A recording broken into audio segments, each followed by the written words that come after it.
দাবা খেলায় একটা মুহূর্ত আসে যখন রাজা মনে করে সে জিতে গেছে, ঠিক তখনই বিপক্ষ দলের মন্ত্রী এমন এক চালের সামনে এসে দাঁড়ায় যে পুরো বোর্ডটাই উল্টে যায়। এই মুহূর্তে ঠিক একই ঘটনা ঘটছে, কিন্তু বিশ্বাস করুন আসল খেলাটা হচ্ছে না, আসল খেলাটা হয়ে গেছে গতকাল রাতে। একই বলে কপালের নাম গোপাল। সকালবেলার বাদশারে তুই বিকালবেলার ফকির, আবার বিকালবেলার ফকির তুই সকালবেলার বাদশা। একই বলে চান কপাল। এই দেশটা কি এইভাবেই চলবে? এইভাবে কি চলবে ভাই? না, এইভাবে চলবে না। নিশ্চয়ই সামনে বিরাট পরিবর্তন আসবে, আসতেই হবে। এত মানুষের রক্ত বৃথা যাইতে পারে না। 5ই আগস্ট কোনো আন্দোলন ছিল না, কোনো গণ অভ্যুত্থান ছিল না, ছিল বিপ্লব। 5ই আগস্ট বিপ্লব ছিল, জুলাই একটা বিপ্লব।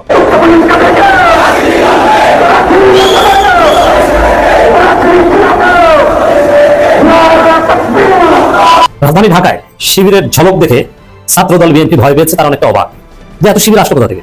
ছাত্রদল ভেবেছিল যে দেয়ালে দেয়ালে গুপ্ত লিখে আবার ঢাকা বিশ্ববিদ্যালয় বহিরাগতদের নিয়ে একটা বিক্ষোভ মিছিল করে আমরা অনেক কিছু করেছি। শিবির বসে থাকছে না, শিবির বিএনপি ছাত্রদলের হাতে হারিকেন ধরিয়ে দিয়েছে। 2 মাসে সরকারের কিছু ব্যর্থতার জনসম্মুখে প্রকট হয়ে ধরা দিয়েছে। এই ব্যর্থতাগুলো আড়াল করার জন্য মূলত সরকার পরিকল্পিতভাবে বিভিন্ন জায়গায় বিরোধী দল এবং তার ছাত্র সংগঠনকে একটা চাপের ভিতরে রেখে অন্য একটা ইস্যু তৈরি করে মূল জায়গায় যেন কেউ ফোকাস না করতে পারে, এই উদ্দেশ্যেই এই গ্যাঞ্জামটা এবং এই উত্তেজনাটা তৈরি করা হয়েছে। রাষ্ট্রের পকেট পুরোপুরি ফাঁকা, আয় নেই কিন্তু খরচের বহর একেবারে রাজকীয়। সংসার চালাতে গিয়ে হিমশিম খাচ্ছে রাষ্ট্রযন্ত্র, আর বাধ্য হয়ে হাত পাচ্ছে দেশি বিদেশি ব্যাংকগুলোর কাছে। বাইরের চাকচিক্যের আড়ালে বাংলাদেশের অর্থনীতি কি সত্যি খাদের কিনারে এসে দাঁড়িয়েছে? আসসালামু আলাইকুম দর্শক, বাংলাদেশের বর্তমান রাজনৈতিক প্রেক্ষাপট নিয়ে আজকের এই ভিডিওটি সাজানো। ভিডিওর শুরুতেই অনেকগুলো ভিডিওর অংশ বিশেষ আপনারা অলরেডি দেখে ফেলেছেন, দেখেই বুঝতে পেরেছেন যে আজকের এই ভিডিওটি কতটুকু গুরুত্বপূর্ণ এবং আকর্ষণীয় হতে চলেছে।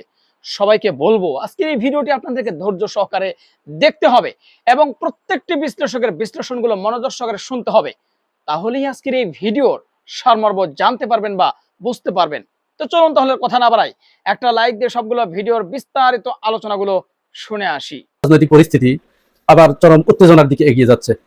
গত 2 দিন আগে সিলেট সরকারি সিটি কলেজে ছাত্রদল এবং ছাত্র শিবিরের মধ্যে এক রক্তক্ষয়ী সংঘর্ষের মাধ্যমে এই উত্তেজনার সূত্রপাত, এবং এর জেরে বাংলাদেশের অন্যান্য বিভিন্ন প্রতিষ্ঠানে ছাত্রদল এবং ছাত্র শিবিরের মধ্যে মারামারি বা ধাওয়া পাল্টা ধাওয়ার খবর পাওয়া গেছে।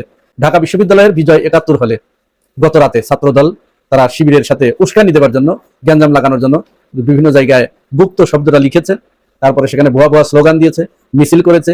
রাজশাহী বিশ্ববিদ্যালয়েও একই ধরনের ঘটনা ঘটেছে, কোনো জায়গায় ছাত্র শিবিরের নেতাকর্মীদেরকে মারধর করা হয়েছে। এবং এই যে চট্টগ্রাম কলেজে ছাত্র শিবিরের যে ছেলেটার পায়ে রক কেটে দিল ছাত্রদল, এইটাকে তারা এখন নর্মালাইজ করার জন্য উল্টা শিবিরের ঘাড়ে দোষ চাপানোর একটা চেষ্টা চালাচ্ছে এবং ছাত্রদলের হাই লেভেল থেকে ছাত্র শিবিরকে প্রতিহতের ঘোষণা দিয়েছে এবং তাদেরকে বাংলাদেশে রাজনীতি করতে দেবে না এই মর্মে তারা স্লোগান দিচ্ছে, তার উস্কানি দিচ্ছে নেতাকর্মীদেরকে। এদের যেখানে পাওয়া যাবে পাড়ায় পাড়ায়, গ্রামে মহল্লায়, সব জায়গায় এদের প্রতিরোধ করতে হবে। এইটা ভয়ঙ্কর ব্যাপার। এই যে রাজনীতি, ধর অমুককে ধরে ধরে জবই কর, এগুলো ভয়ঙ্কর রাজনৈতিক বার্তা দেয়, অন্য কাউকে এখানে স্পেস না দেওয়ার বার্তা দেয়।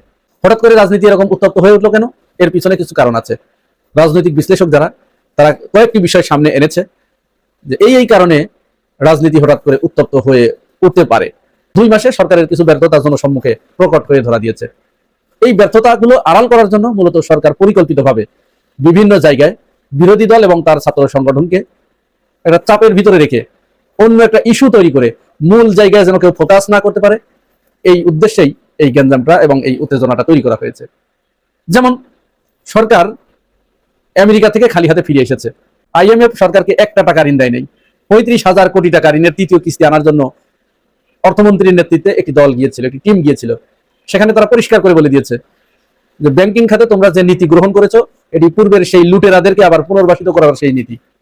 তোমরা যারা ব্যাংক ডাকাতি করেছে, যারা বাংলাদেশের অর্থনীতি ধ্বংস করেছে, তোমরা আবার তাদেরকে আইন করে পুনর্বাসন করার চেষ্টা করছো।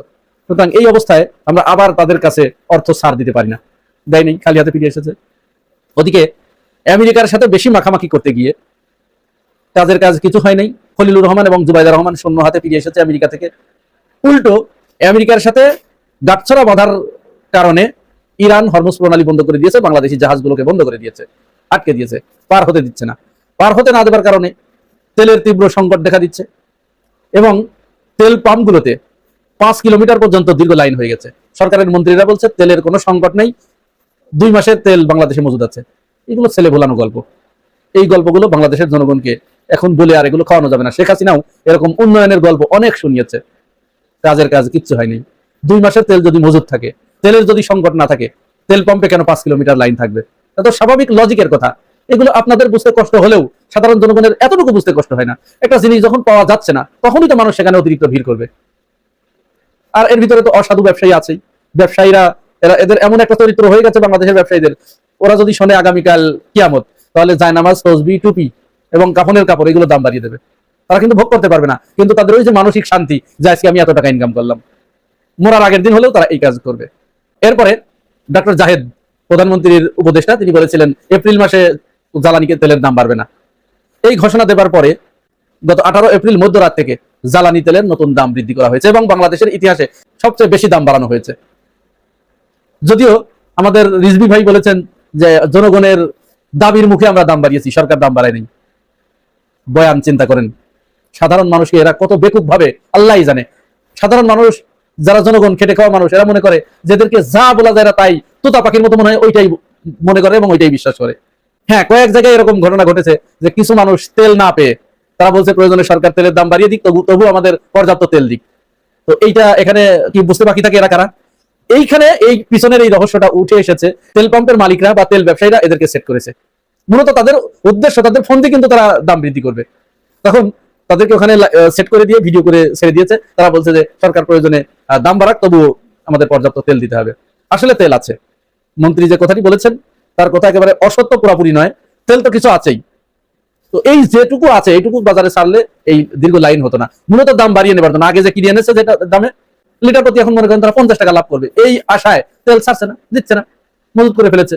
আর এদিক দিয়ে লোকজন লাগিয়ে দিয়েছে, তোমরা বলো যে প্রয়োজনে সরকার তেলের দাম বাড়াক। এগুলো তাদের দলীয় লোক, নিজেদের লোক। এই একটা কাজ করেছে। রিজভী ভাই বয়ান দিয়ে দিলেন যে জনগণ বলেছে তাই আমরা দাম বাড়িয়েছি। পৃথিবীতে কোনোদিন কেউ শুনেছেন আপনারা যে জনগণ বলে যে এই জিনিসের দাম বাড়ান? গ্যাসের দাম বৃদ্ধি করেছে, সর্বোচ্চ পর্যায়ে নিয়ে গেছে গ্যাসের দাম। এবারেও তেলের দাম সর্বোচ্চ পর্যায়ে 14% বাড়িয়েছে, 15% বাড়িয়েছে, 20 টাকা প্রতি লিটারে বাড়িয়েছে। আর এদিকে দেশের ভিতরে তো চাঁদাবাজি আছে, এগুলো তো বন্ধ হয়নি।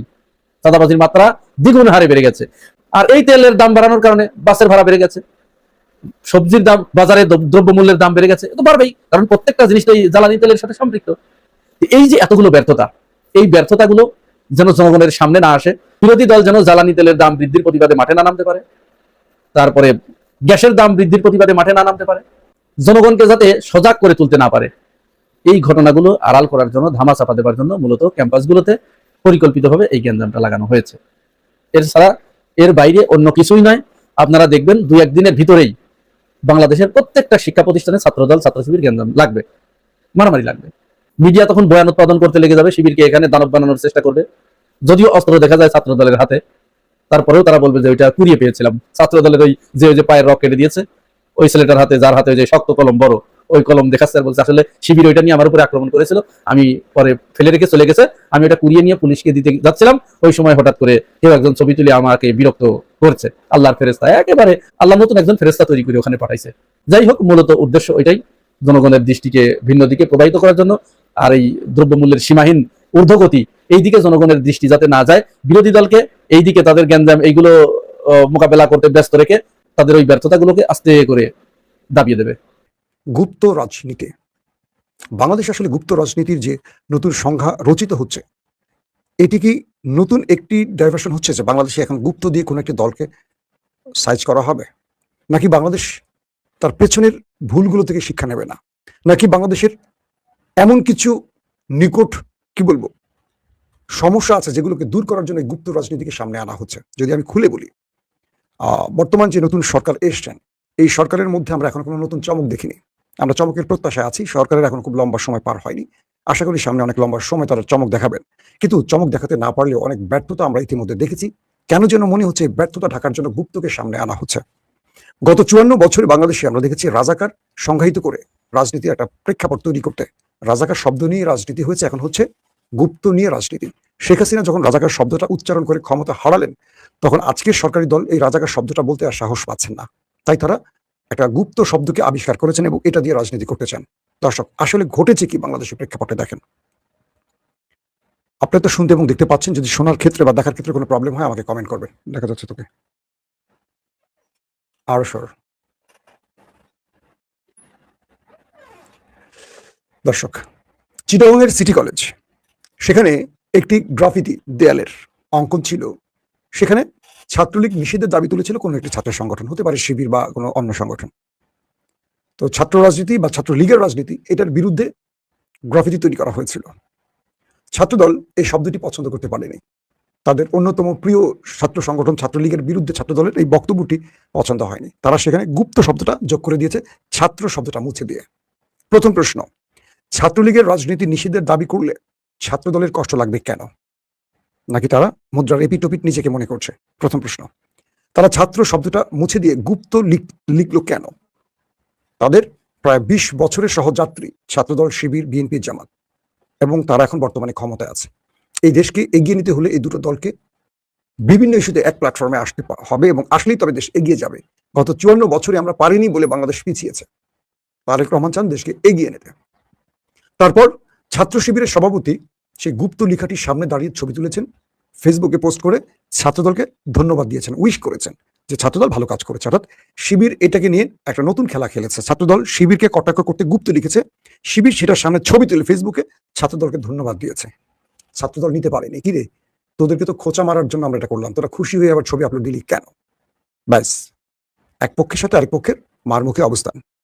খবরপত্রগুলো বলছে ছাত্রদল হঠাৎ করে এসে আক্রমণ করে। অধিকাংশ গণমাধ্যমের খবর দেখেছে, যেহেতু আমি সেই স্পটে ছিলাম না। এরপর দুই পক্ষের মধ্যে মারমুখী অবস্থান, এবং বিভিন্ন গণমাধ্যমে দেখেছি ক্রিজ, হকি স্টিক, বড় বড় দা, এটা কি বগিদা নাকি বলে বাংলাদেশে, এই দাগুলো নিয়ে খুব বয়স্ক লোকেরা বস্তি থেকে ভাড়া করে লোক আনা হয়েছে, তাদেরকে নিয়ে হামলা শুরু করে একটি দল আরেকটি দলের উপর। ধরে নেন আপনারা কোন দলের উপর, সেটা আমি বলতে চাই না। এখন বলবেন, মাসুম ভাই আপনি কি করে বললেন যে বস্তি থেকে ভাড়া করা লোক? আসেন খালেদা জিয়া কি বলছে আমরা এক নজর শুনে আসি তার বক্তব্যটা। তোমরা কিসের ছাত্র? কেন ছাত্র? তোমরা কেন ছাত্র দল করবে? বা তোমরা যুবদলই বা কেন করবে? যারা এই বস্তি থেকে দিয়ে বস্তির ছেলে পেলে এনে দল করতে যাবে না। সংখ্যা আমি দেখতে চাই না, আমি দেখতে চাই ভালো মেরিট দেখতে চাই। আমি সেখানে যে যোগ্য উপযুক্ত ছেলে পেলে আছে কিনা, আমি সেটাই বলেছি। আপনারা খালেদা জিয়ার বক্তব্যটা শুনেছেন। এক বাক্যে যে খালেদা জিয়ার রাজনীতির একজন ছোটখাটো অনুসারী আমি, এটা আমি বারবারই বলি। তিনি বলেছেন ভালো মেধাবী ছাত্রদের দেখতে চান ছাত্র দলের, এবং লোক বৃদ্ধির জন্য বস্তি থেকে যে ভাড়া করে ছাত্রদল, যুবদল, এটা বেগম জিয়া জানতেন এবং সেটাই বলছেন। তো আমরা গণমাধ্যমে যে ছবিগুলো দেখেছি হামলার সময়, আমি সেই ছবিগুলো দেখাতে চাই না। আপনারা তাদের চেহারা দেখলে বুঝবেন তারা কি ছাত্র দলের বা ছাত্র, নাকি অছাত্র, নাকি সন্ত্রাসী, নাকি গুন্ডা, নাকি বস্তির লোক। তারা যে বস্তির লোক ভাড়া করে এটা স্বয়ং স্বীকার করলেন কে? বেগম খালেদা জিয়া, তাই তো? আর তো কিছু বলার নেই। বেগম জিয়ার চেয়ে বড় বিএনপি আর কেউ হতে পারেননি বা হতে পারবেন না। যদি কেউ হতে চান বুঝতে হবে সমস্যা আছে। দর্শক, এই পরিস্থিতির মধ্যে দুই পক্ষের মারামারিতে এক পক্ষের অর্থাৎ শিবিরের এক ছেলের পায়ের কবজি কেটে ফেলে, কোপ দিয়ে, আমার মনে হয় না যিনি কোপ দিয়েছেন তিনি ছাত্র দলের কেউ। কারণ যারা বই পুস্তক নিয়ে থাকেন বা যারা ছাত্র, তারা আরেকজনের পা কেটে ফেলতে পারে না, তারা সন্ত্রাসী না। যদি বস্তি থেকে ভাড়া করা হয় তবে তারা পারেন, কারণ বস্তির লোকদের কাছে হিতাহিত জ্ঞান বা বিবেক বুদ্ধি থাকে কম। নাম্বার 2, বাংলাদেশের রাজনীতিতে গুপ্তের সংজ্ঞাটা আসলো কোত্থেকে? এক পক্ষের মনে হচ্ছে তো শিবির মূলত বাংলাদেশে নিষিদ্ধ ছিল আওয়ামী লীগের সময়, বিএনপি নিষিদ্ধ ছিল না। জামাত শিবির পুরোপুরি নিষিদ্ধ, বাংলাদেশে কোনো জায়গায় জামাত শিবিরের কোনো অফিস খোলা হয়নি। যেহেতু আমরা ওই সময়টা সরকার বিরোধী অবস্থানে ছিলাম, 20 দলীয় জোটের পক্ষেই কাজ করতাম। পক্ষে বলবো কি, বাংলাদেশের গণতান্ত্রিক আন্দোলনকে এগিয়ে নেওয়ার জন্য আমরা সেই পক্ষে থাকতাম। আমাদের নির্দিষ্ট কোনো দলের অবস্থান থাকা উচিত না, সাংবাদিকদের এটা স্পষ্ট করে বলছি। গণতন্ত্রের বিজয়ে বেগম জিয়ার নেতৃত্বে আমরা তখন কাজ করতাম। তিনি আমাকে ভালোবাসতেন, পছন্দ করতেন আমাদের এই সাহসী উদ্যোগের জন্য। কিন্তু অবাক লাগে, এই দুটো দল যারা 20টা বছর একসাথে ফ্যাসিস্টের বিরুদ্ধে লড়াই করেছে, লড়াইটা কি? সে দীর্ঘ লড়াই, 15-16 বছরের লড়াই। এই লড়াইতে বেগম জিয়াকে আমরা হারালাম, এই লড়াইতে অজস্র নেতাকে আমরা হারালাম। কত নেতা গুম, খুন, ক্রস ফায়ার হইলেন, হিসাব নেই। আমাদের আজকের প্রধানমন্ত্রী 18 বছর বাংলাদেশে থাকতে পারেনি, আসতে পারেনি, নিজের মাকে শেষ সময় দেখতে পারেনি, নিজের ভাইকে দেখতে পারেনি। এর চেয়ে মজলুম আর হয়? বেগম জিয়ার বাড়ির সামনে থেকে যে বিএনপি, ছাত্রদল, যুবদল একটি বালুর ট্রাক সরাতে পারেনি, তারা আজকে প্রকাশ্যে ভোগিদা এটা নিয়ে সেটা নিয়ে রাস্তায় নামে। একটা ছোট্ট পরিসংখ্যান দেয়, বিএনপি ক্ষমতায় বসে তার লাস্ট 2 মাসের হিসেবটি আমি আপনাদের দিই, কত দুঃখজনক ব্যাপার। প্রায় 31 জন গত 2 মাসে খুন হয়েছে তাদের হাতে। পত্রিকার তথ্য দিয়ে বলছি, আমার তথ্য না, আমি বাংলাদেশের খবর খুব বেশি দেই না, বলিও না, আমার ভালো লাগে না। পত্রিকায় দেখলাম 31 জন বা 32 জনের মতো খুন হয়েছে নিজেদের কামড়াকামড়িতে। ধর্ষণ হয়েছে প্রায় 14 জন, আপনারা দেখেছেন। চাঁদাবাজির ঘটনা ঘটেছে এই সময় 83টি, শুধু পত্রিকার খবর, এটার বাইরে তো আর কত অগণিত হতে পারে। 83টি আসে আপনার চাঁদাবাজির ঘটনা। বিভিন্ন জায়গায় হামলার ঘটনা ঘটেছে 154, মানে 150 অধিক এই ঘটনা ঘটেছে। লুটপাটের ঘটনা ঘটেছে 15 থেকে 20টি। বলেন আমরা দর্শক, আশা করি সবগুলো ভিডিওই দেখেছেন এবং সকল বিশ্লেষকদের বিশ্লেষণগুলো মনোযোগ সহকারে আপনারা শুনেছেন। তো প্রত্যেকটি বিশ্লেষকের বিশ্লেষণগুলো শোনার পরে আপনারা কি জানলেন, বুঝলেন, অবশ্যই আপনাদের মূল্যবান মতামত আজকের এই ভিডিওর কমেন্ট বক্সে জানিয়ে দিন। আর হ্যাঁ, পারলে ভিডিওটি শেয়ার করে সবাই দেখার সুযোগ করে দিন। আর আমাদের এই channel Nasir Islamic media centre যদি আপনারা নতুন হন, প্রতিনিয়ত এ ধরনের গরম গরম খবরগুলো পেতে আমাদের এই চ্যানেলটি সাবস্ক্রাইব করে আমাদের সাথে থাকুন। ইতিমধ্যে যারা অলরেডি সাবস্ক্রাইব করে দিয়েছেন সবাইকে অসংখ্য ধন্যবাদ জানিয়ে ভিডিওটি এখানে শেষ করছি। ভালো থাকবেন সবাই, আল্লাহ হাফেজ।